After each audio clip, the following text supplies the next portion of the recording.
जय हिंद साथियों, आप सभी का आपके अपने परिवार आसमा सिविल एकेडमी में मैं इशार अहमद आप सभी का पुरजोर स्वागत करता हूं और आशा करता हूं कि आप सभी स्वस्थ हैं और बिल्कुल मस्त हैं और साथ ही साथ आप अपनी प्रतियोगी परीक्षा की तैयारी बेहतर जोरों शोरों से और साथ में एक युद्ध स्तर पे कर रहे हैं।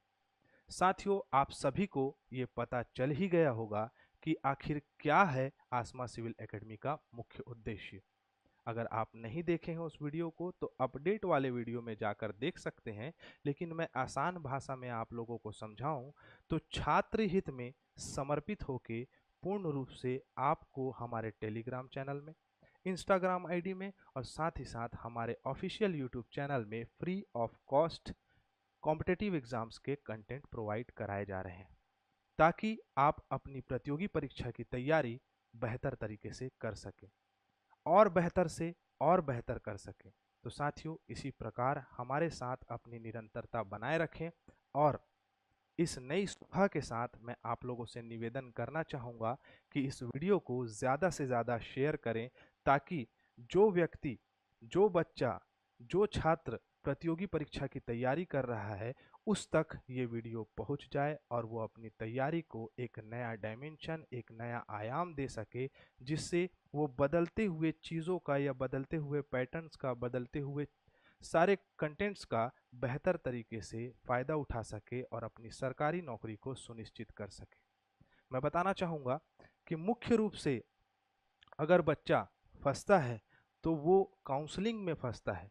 इस सत्र में आपको रणनीति भी मैं बताऊंगा कि आपको किस प्रकार से तैयारी करनी है ताकि आप एग्ज़ाम हॉल में जाकर अपने सही क्वेश्चंस को टिक कर सकें।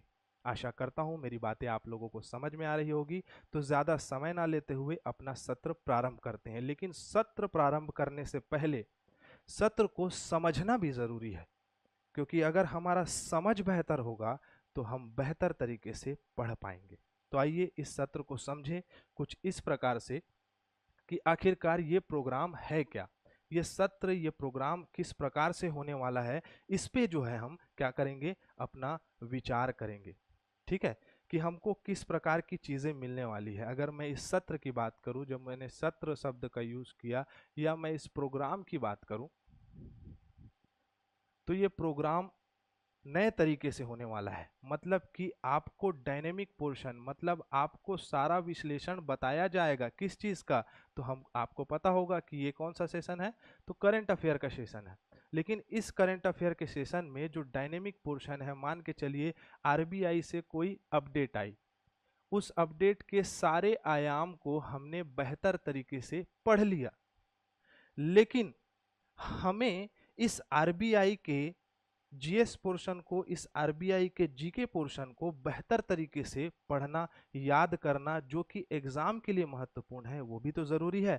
तो उसके लिए हम साथियों, हमारे खास तौर से वन डे एग्जाम वालों के लिए, ठीक है, खास तौर से one day exam, dynamic portion का उपयोग हम जिसमें मेंस लिखते हैं उसमें तो करते हैं, लेकिन साथ ही साथ वन डे एग्जाम के लिए जो स्टैटिक पोर्शन हमारा होता है वो बहुत ही ज़्यादा महत्वपूर्ण हो जाता है, इम्पॉर्टेंट हो जाता है।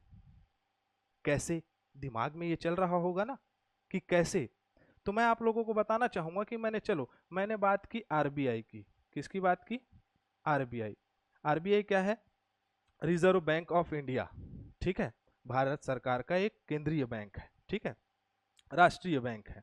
ठीक है, तो इसमें अगर हम बात करें तो आरबीआई की स्थापना कब हुई, तो हमें पता होना चाहिए कि 1 अप्रैल 1935 में इसकी स्थापना हुई थी कलकत्ता में।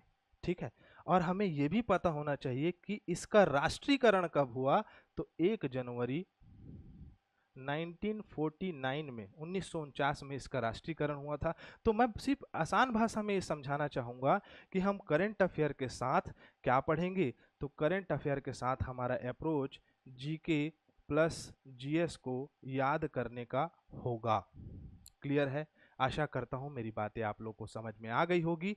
तो सत्र कुछ इस प्रकार से होने वाला है, लेकिन आज की इस सुबह, हर बार मैं यही कहूँगा कि हर सुबह को शुरुआत करने से पहले हमें कुछ हमारे देश को आगे बढ़ाने वाली पर्सनैलिटीज़ को याद करना चाहिए। अपना रात के मतलब सुबह होने से पहले रात के हमेशा एक प्लान बनाना चाहिए कि हमें करना क्या है। जैसे कि मान के चलो मैंने कल रात के ये प्लान सेट कर लिया था कि आते साथ आज मैं जो है क्या करूँगा, करंट अफेयर के कंटेंट्स निकालूंगा।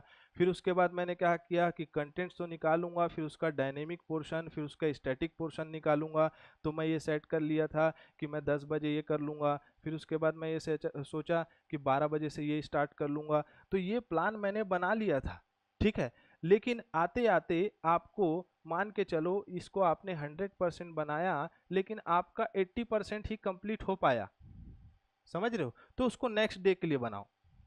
लेकिन जब हम सुबह की शुरुआत करते हैं तो हमें एक विशाल और बेहतर और एक अच्छी मानसिकता के साथ अपनी सुबह की शुरुआत करनी चाहिए, ऐसा मैं मानता हूं। तो वही शुरुआत मैं करना चाहूँगा एक अच्छी मानसिकता के साथ आप सभी लोगों के साथ। वो ये है कि आप इस पर्सनालिटी को बेहतर तरीके से जानते ही होंगे, ठीक है। इन्हें तो आप ऐसा तो नहीं है कि नहीं जानते हैं।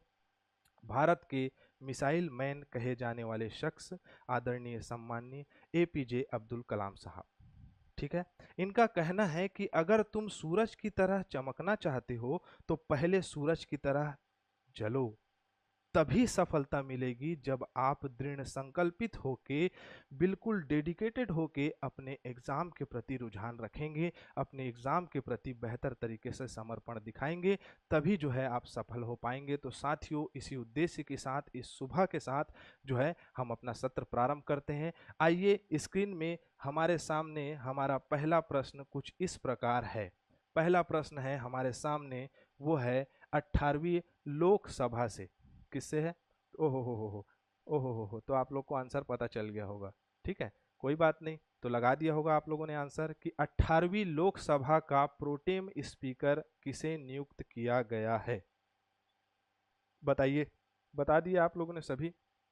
तो इनका नाम है, यहाँ भारतू लिखा गया है लेकिन इसको क्लियर कर लीजिएगा, भारती हरि महताब जी जो को है क्या बनाया गया है, प्रोटेम स्पीकर। दरअसल लोकसभा अध्यक्ष के लिए अभी जद्दोजहद चल रही है। जैसे कि आप सभी को पता है कि एनडीए की सरकार ने बहुमत के साथ अपना सरकार बना लिया है, लेकिन इसमें भारती हरि महताब जी को जो है क्या बनाया गया है, प्रोटेम स्पीकर के रूप में, एक अस्थायी लोकसभा का एक अस्थायी अध्यक्ष के रूप में इन्हें नियुक्त किया गया। और कौन नियुक्त करता है, तो राष्ट्रपति। याद रखना, मैं सारी चीजें रखा हूं, बस कंसिस्टेंट फ्लो के साथ चलते जाना है। तो आंसर क्या हो जाएगा, सी, ठीक है। आइए हम इसका अब डायनेमिक पोर्शन देखें। डायनेमिक पोर्शन जैसे कि मैंने बताया आप लोगों को कि सारा डायनेमिक पोर्शन जो है हम क्या करेंगे, याद करेंगे कि 18वीं लोकसभा के अध्यक्ष के चुनाव के लिए उड़ीसा, कहाँ के हैं ये, उड़ीसा के, उड़ीसा से बीजेपी सांसद भारती हरि महताब। दरअसल ये पहले किस पार्टी के मतलब सदस्य थे, तो ये आपका बीजेद, ठीक है, बीजेद जो है आपका उसके सांसद हुआ करते थे। वर्तमान में इन्होंने बीजेपी ज्वाइन किया है और बीजेपी ज्वाइन करके इन्होंने जो है आपका भारतीय जनता पार्टी से कटक से इन्होंने क्या है सांसद के रूप में जीता है इन्होंने। तो ये वाला पेन ले लेते हैं जिससे आप लोगों को दिखाई देगा, कटक के सांसद हैं, ठीक है।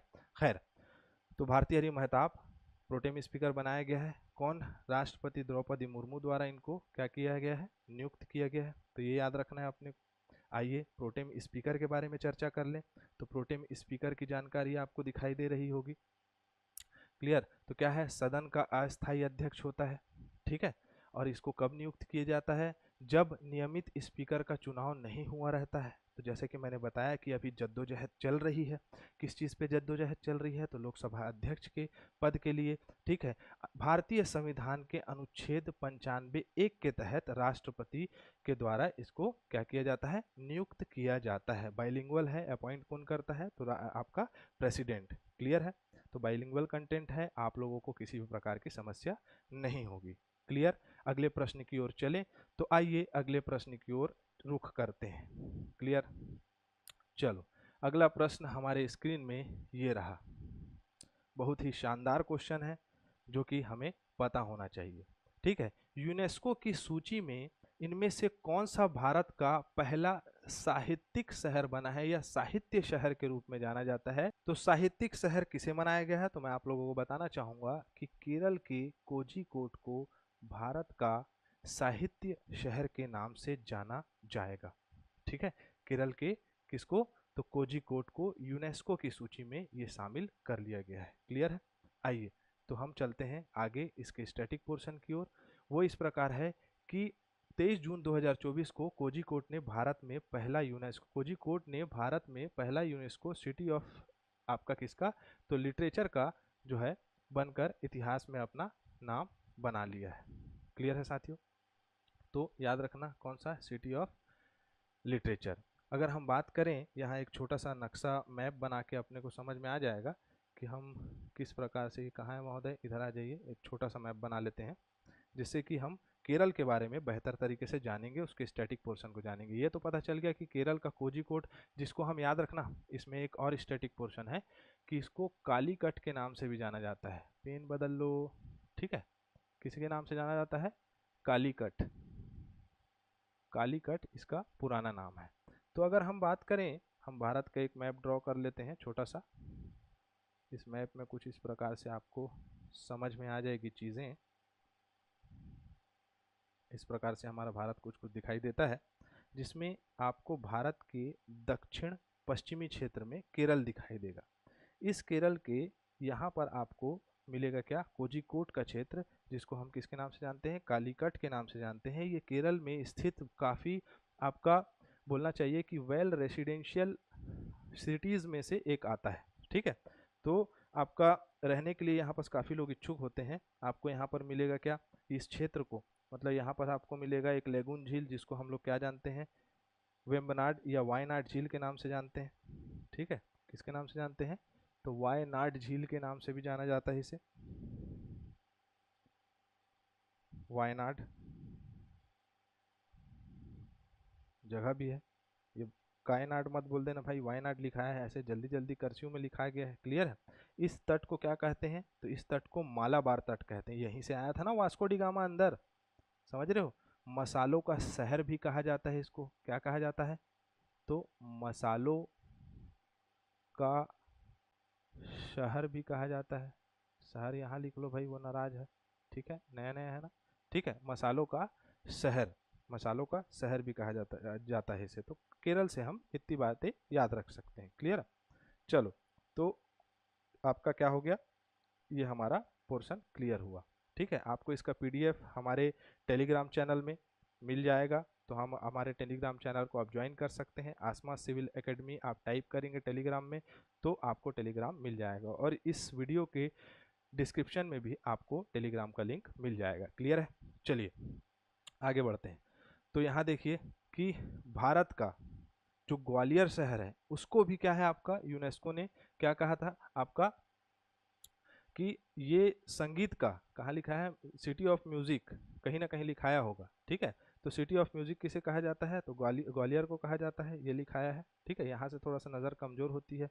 ये क्या हो रहा है भाई, ठीक है, ये थोड़ा सा पेचीदा है, लेकिन इससे फ़र्क पड़ता है क्या, नहीं फ़र्क पड़ता। तो ग्वालियर शहर को संगीत सम्राट तानसेन के जन्म स्थली होने की वजह से क्या कहा गया है, तो सिटी ऑफ म्यूजिक।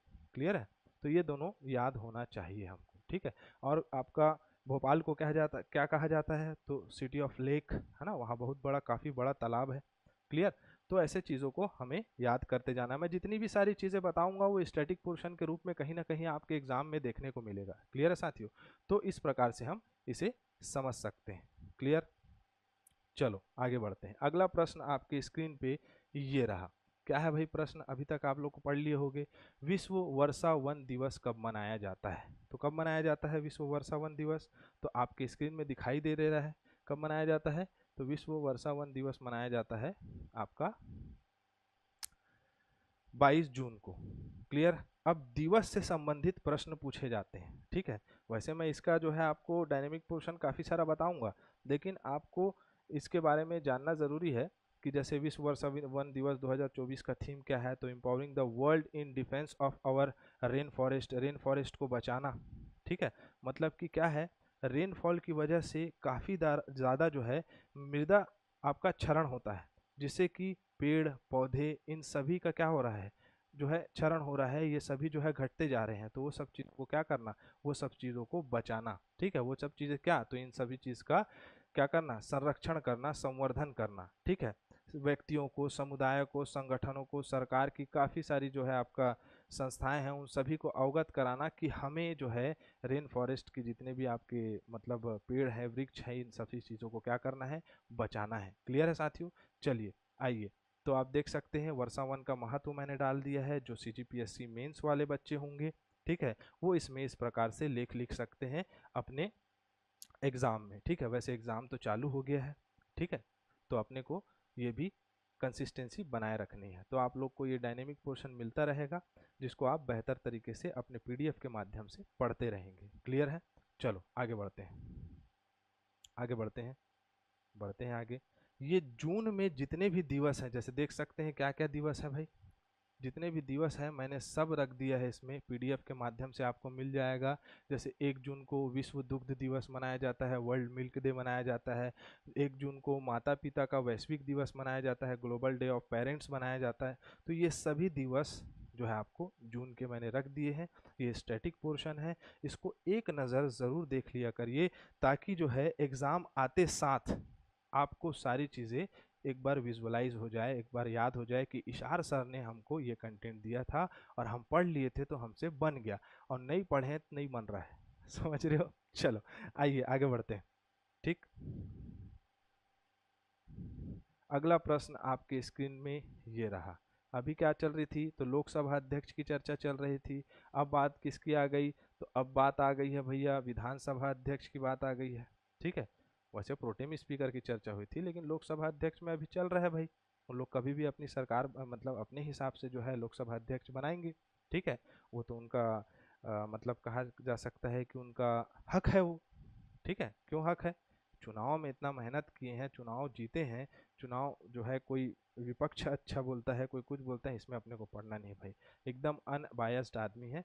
अपने को सिर्फ बच्चों को क्या करना है, पढ़ाना है। क्लियर? चलो, तो हाल ही में अय्यना पतुड्डू कयाला, ठीक है, बहुत नाम टिपिकल है, मेरा ज़बान जो है वो फिसल जाता है। पहले मेरी कक्षाएं देखे होगे तो इतना खतरनाक सॉरी मतलब इतना लंबा नाम जो है वो मेरे से स्लिप हो जाता है, टंग ऑफ स्लिप हो जाता है। तो किस राज्य के विधानसभा के अध्यक्ष के रूप में क्या किए गए हैं, बनाए गए हैं या बने हैं? ठीक, तो आप लोगों को पता होना चाहिए, ये एकदम लेटेस्ट न्यूज़ है भाई। नहीं पता है तो मैं बताऊंगा ना। तो आंध्र प्रदेश के क्या बने हैं, ये विधानसभा अध्यक्ष। क्लियर? विधानसभा अध्यक्ष, विधानसभा अध्यक्ष की चर्चा भारतीय संविधान के किस अनुच्छेद में है, तो मैं बता देता हूं आप लोगों को किस अनुच्छेद में है। तो विधानसभा अध्यक्ष की चर्चा है आपका आर्टिकल, अरे भैया कोई बात नहीं, नए नए है ना, नए नए में ना थोड़ा सा क्या होता है, थोड़ा फ्रेंडली होना पड़ता है। क्लियर? चलो, 178 आर्टिकल 178 में इनकी चर्चा की गई है। ठीक है, और लोकसभा अध्यक्ष की, तो लोकसभा अध्यक्ष की 93 में। क्लियर? चलो, इसको कैसे याद करेंगे, तो ऐसे 9 जोड़ लेना, 93 मतलब 8 और 1 9 होता है, तो 9 से याद रखना कि जब लोकसभा में 93 याद रखे थे तो 9 इसमें याद रखे। ठीक है, तो ऐसे निमोनिक टेक्निक्स का यूज कर सकते हो। ठीक है, चलो, तो आगे बढ़ते हैं। विधानसभा अध्यक्ष सदन में कार्यवाही का संचालन करता है। यह निर्णय करते हैं कि कोई क्या है, विधेयक धन विधेयक है या नहीं है। इसको गांठ बांध के याद कर लो, व्यापम 25 बार पूछ चुका है इस विधानसभा अध्यक्ष के बारे में। याद रखना, ये व्यापम जो है कई बार पूछा हुआ है। ठीक है, कि आपका निर्णय कौन लेता है कि कोई विधेयक धन विधेयक है या नहीं। ठीक है, और बाकी बहुत सारे इसके कार्य है, जैसे नियंत्रण करना, प्रक्रिया पर नियंत्रण करना, निर्णय लेना, मतों का परिणामों का आपका उसको रख भी सकता है, मतों और परिणामों को, और जो है आपका उसको उस पर फैसला भी ले सकता है। तो ये विधानसभा के अध्यक्ष के कर्तव्य होते हैं। क्लियर है साथियों? चलो आगे बढ़ते हैं। अगला प्रश्न आपके स्क्रीन में ये रहा। ठीक है, मैं ये चाहता हूँ कि सुबह सुबह का सत्र हो, छोटा सा हो, और काफ़ी सारी चीज़ें हमको मिल जाए। क्लियर? चलो, तो हम जो है किधर आ जाते हैं, प्रश्न क्रमांक, क्रमांक तो मैंने नहीं डाला है, लेकिन प्रश्न बहुत ही बेहतर है कि हाल ही में भारत, दिखाई दे रहा है, हाल ही में भारत किस देश के नागरिकों के लिए ई मेडिकल वीज़ा शुरू करेगा।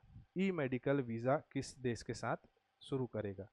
क्योंकि इस साल में 2023 में अगर कहा जाए लास्ट ईयर में बहुत सारे जो है आपके इनके साथ समझौते हुए हैं और बहुत सारे क्रियान्वयन भी हुए हैं, बहुत सारे कार्य संपन्न भी हो चुके हैं। तो उसके बारे में प्रश्न पूछने की संभावनाएं सबसे ज़्यादा बढ़ जाती है। क्लियर? तो आप देख सकते हैं कि कौन है, तो आपका बांग्लादेश की यहाँ प्रमुख खड़ी हुई है शेख हसीना जी।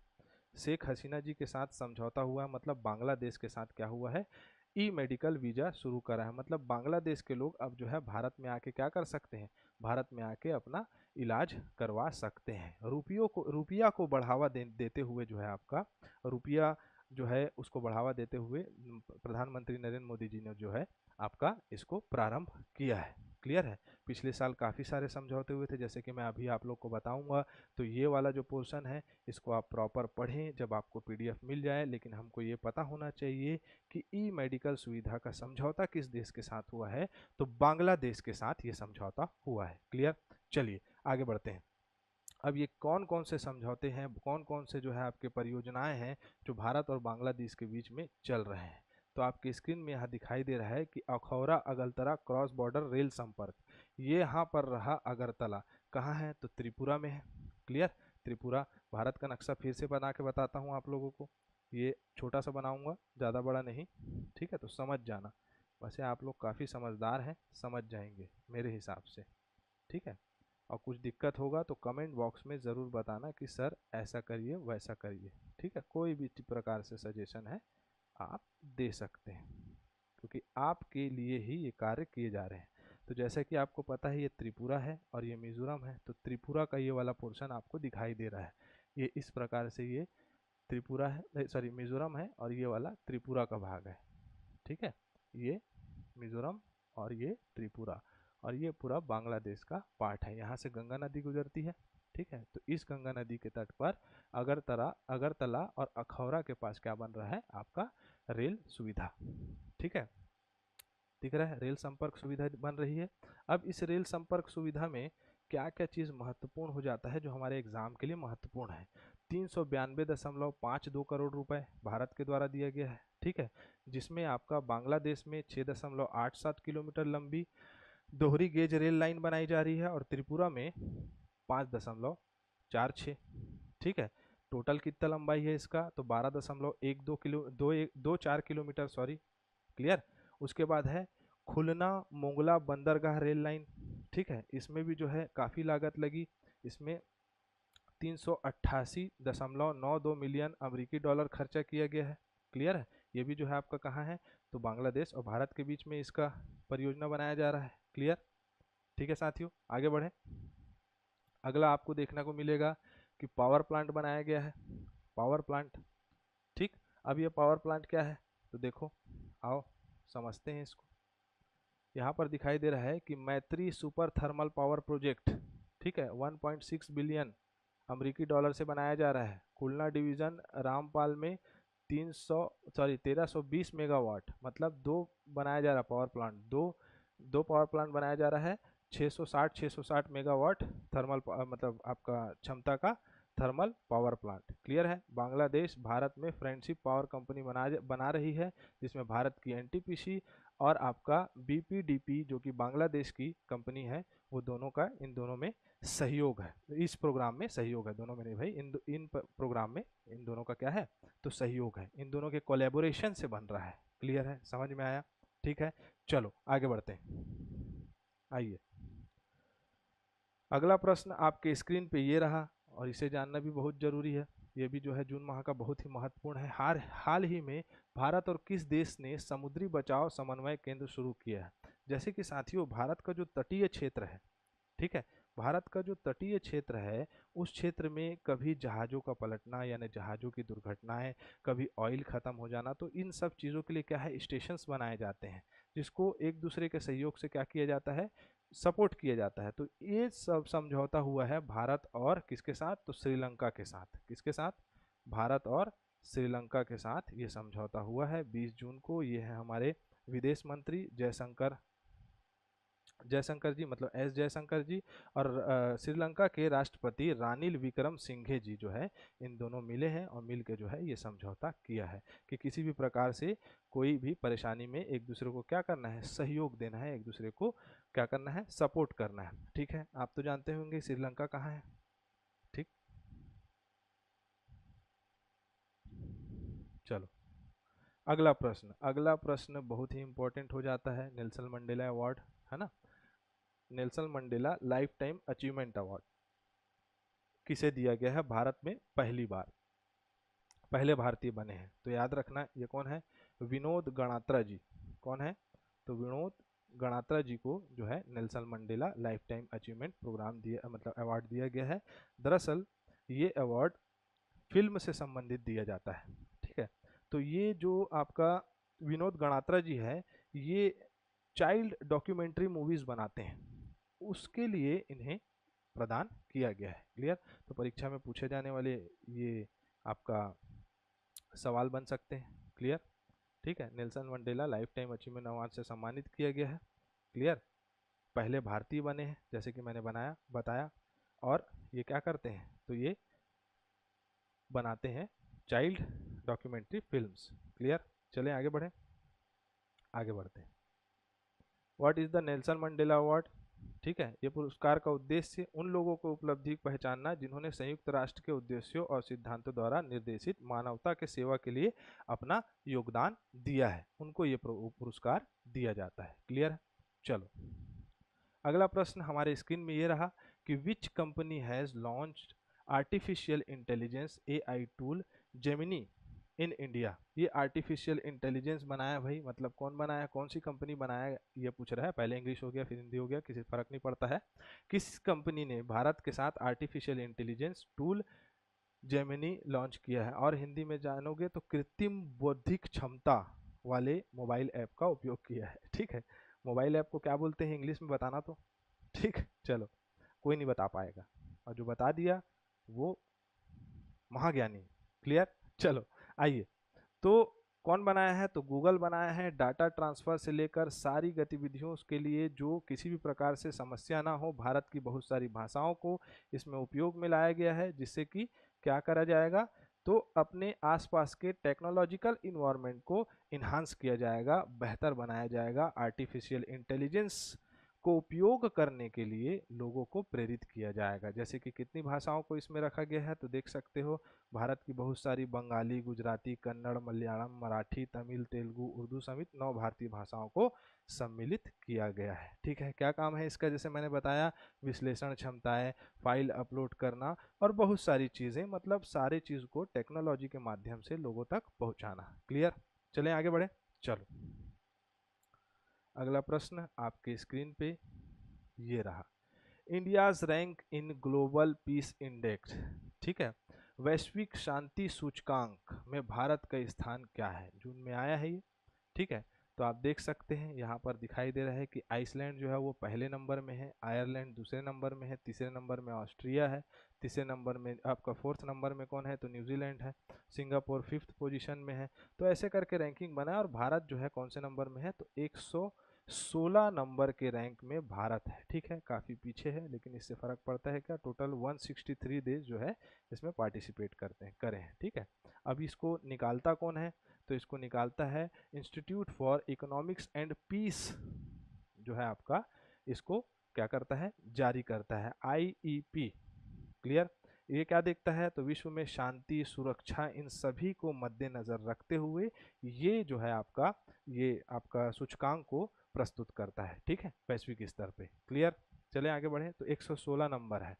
ठीक है, इसका लक्ष्य क्या है, तो दुनिया भर में शांति और सुरक्षा का व्यापक विश्लेषण प्रदान करना। ठीक है, शांति के महत्व के बारे में जागरूकता बढ़ाना इसका मुख्य उद्देश्य है। ऐसी नीतियों और रणनीतियों को बढ़ावा देना जो संघर्ष और हिंसा को कम कर दे, जैसे कि आप देख सकते हो कि यूक्रेन और आपका रशिया में लड़ाई चल रहा है। ठीक है, आपका फिलिस्तीन और इजराइल में लड़ाई चल रहा है।